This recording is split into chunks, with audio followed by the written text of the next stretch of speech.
มาได้มาได้มาเด้อมาเด้อมือนี่เจ้านายเลี้ยงไอติมอีกแล้วค่ะพี่น้องค่ะอันนี้เอิ้นว่าอีหยังว่าตีอันนี้คือกระโปะบักพร้าวเด้อจ้ามือนี่สิกินไอติมใส่กระโปะบักพร้าวค่ะถ้วยกะมีจอกกะมีอีหยังกะมีแต่ว่าอยากกินไส้กระโปะบักพร้าวจ้า เป็นจังไดคะกระโปะบักพร้าวเฮากะตาฮักตะมูตะมีเป็นตาแซ่บเด้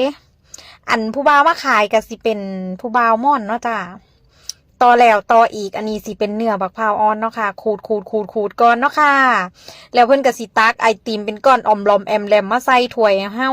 โสดจูนพูนเป็นตาแซ่บเป็นตาหวานเป็นตาซื่นอกซื่นใจคือหยังนี่ค่ะเฮ็ดงานอยู่บริษัทนี่ดีแฮงค่ะพี่น้องค่ะเจ้านายก็ใจดีใจดี เดี๋ยวก็เลี้ยงขนมเดี๋ยวก็เลี้ยงเขาเดี๋ยวก็เอาข้าวสารอาหารแห้งมาแจกค่ะพี่น้องเจ้านายก็ใจดีใจดีโชคดีค่ะพี่น้องค่ะมาเฮ็ดงานก็ถึกเจ้านายใจดี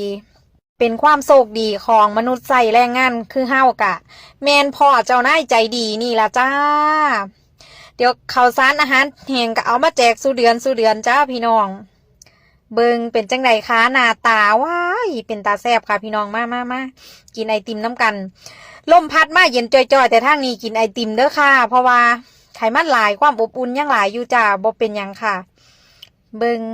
ผู้สาวซ้ำหน่อยอยู่โรงงานผู้เดียวซื้ออีหยังเขากระแถมซื้ออีหยังก็ได้หลายกว่าหมู่พุ่นนะมื้อนี้ก็จักแม่นกินอีหยังแน่พี่น้องย่างกินอยู่เบิดมื้อผลไม้หลากไม้